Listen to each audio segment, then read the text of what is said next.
Palestinian people use separate entrances when they go through the border. We had to use separate entrances under apartheid. Palestinian children do not have free access to education. It was the same for us. So I don't know what more Israel should do for Comrade Likota to recognize that it is an apartheid state. We've seen today increased Israeli aggression under the most far-right Israeli government we've ever seen. And we've seen the inaction by the Security Council, the very body whose mandate is to maintain international peace and security.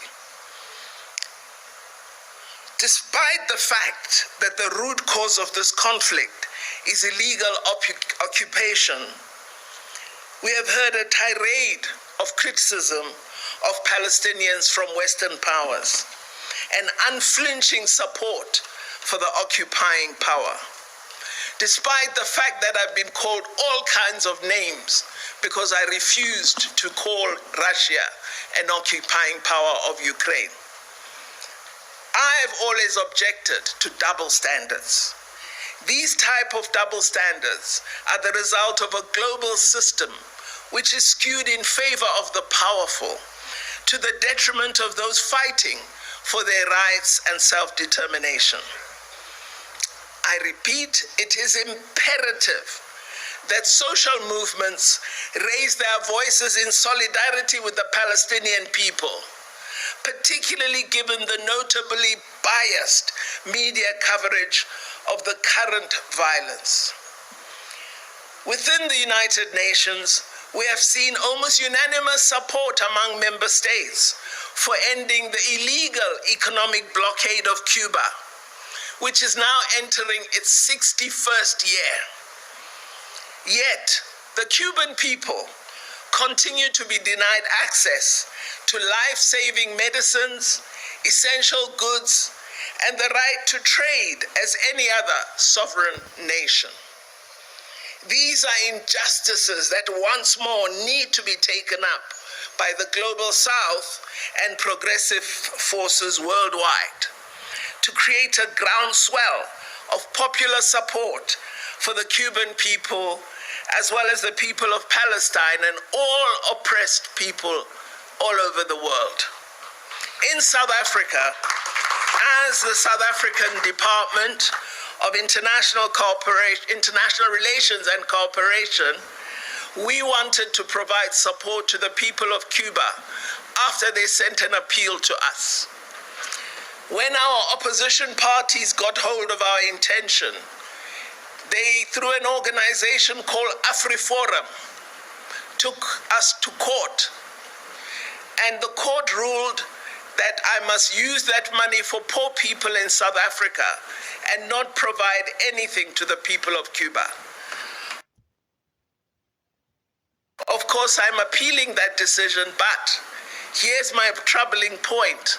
The progressive forces of South Africa have never spoken up in support of my fight in court. And AfriForum is decimating all the progressive gains we have made in South Africa, including affirmative action, and we are allowing it to happen while we live.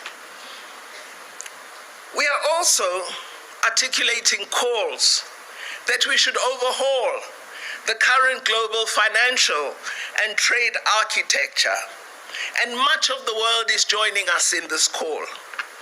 We believe we need a fundamental reset of the Bretton Woods institutions, including the IMF, the World Bank, and the World Trade Organization. Multilateral development finance institutions need to be redesigned to respond to the challenges we are confronted with and to assist countries to meet the sustainable development goals.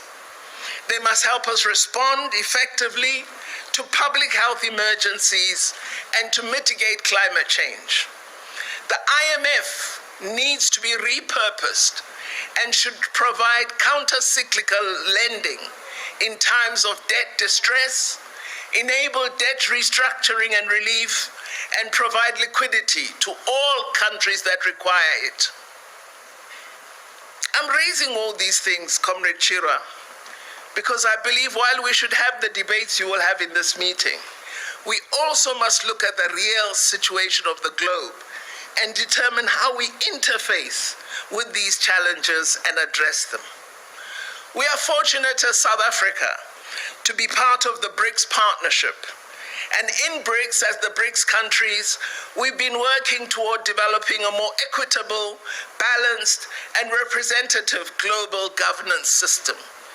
This includes the restructuring of the global financial architecture. We have built up an institution such as the New Development Bank, which we own as BRICS, and it has given us, as emerging economies, greater control over lending and greater autonomy over the progress and course of our development. As we discussed in the most recent BRICS summit, which we hosted as South Africa, the concept of countries opting to conduct trade in their own currencies is to us a welcome development. And we are now investigating how we can multiply such practice and have it available to all of us. Emerging economies are key to reforming global governance. The fact that we've had emerging economies holding the G20 presidency for the last 4 years is an opportunity that we should not waste as countries of the South. Indonesia held the presidency last year and brought back development issues into G20. India held it this year and sustained that focus. Brazil is assuming the G20 chair next year, and we must ensure it holds the ground. And in 2025, South Africa will be chair of G20. And again, we must strengthen the progressive ground. With leading countries of the global South able to set the world agenda, this is an opportunity for all of us to push for real change. Let's not waste it.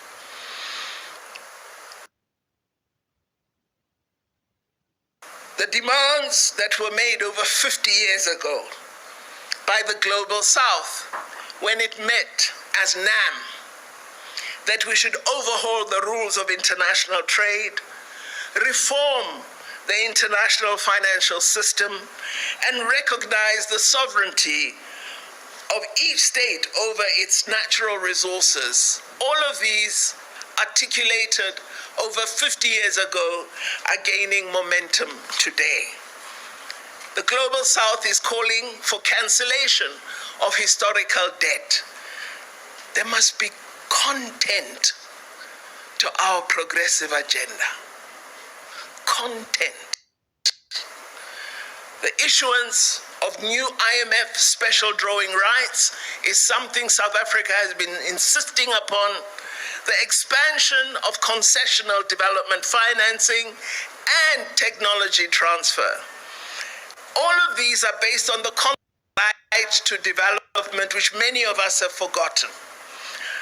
Ironically, all of these principles form part of a declaration that the UN adopted in 1974.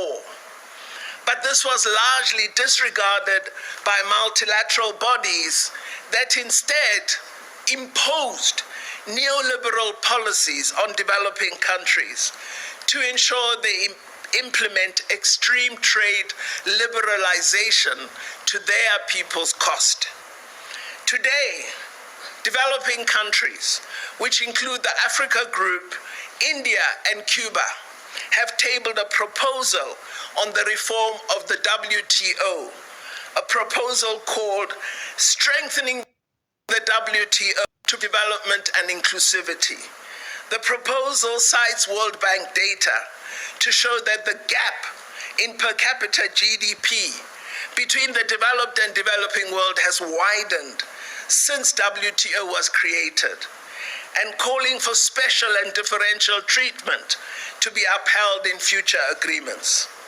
The proposal calls for respect for the right of countries to adopt different economic models, and supports diversification and development. We also require multilateral security arrangements. We need to reject military alliances that divide the world into blocs, but do not offer answers to the challenges we confront. We are seeing now the weaponization of the ocean, Indo-Pacific Alliance, and so on. All of this is meant to take unipolar control of the oceans and deny us the right to peace and development which the oceans offer the world. What we need today, more than ever before, and that's why this conference is to me vitally important, we need international solidarity. There's an urgent need for this in responding to the crises confronting us. During our struggle in South Africa, the principle of international solidarity was one of the key pillars of our struggle. It was through this pillar that civil society, political parties, academia, and other sectors all over the world were mobilized to isolate the apartheid regime. This pillar of international solidarity made an immense contribution to our victory against apartheid, to the extent that some analysts have even tried to elevate it above other very important pillars, such as the underground, the armed struggle, which Comrade has referred to, and the mass struggle, which we must never forget. These four pillars of the struggle complemented and reinforced each other to deliver the death of the apartheid regime. So again, we need to revive international solidarity as a pillar. We need to revive underground as a pillar. We need to revive armed struggle as a pillar. And we need to ensure mass struggle as a pillar. The international struggle against apartheid embodied humanity's struggle against discrimination and social exclusion. Our post-apartheid South Africa has attempted to continue this tradition of active internationalism on the continent and globally. We've tried to play our part in the renewal of Africa, promoting South-South cooperation, engaging countries of the North in the interests of Africa, and striving for the transformation of the global system of governance. We know we benefited, and we are trying to use our benefit in the interest of others.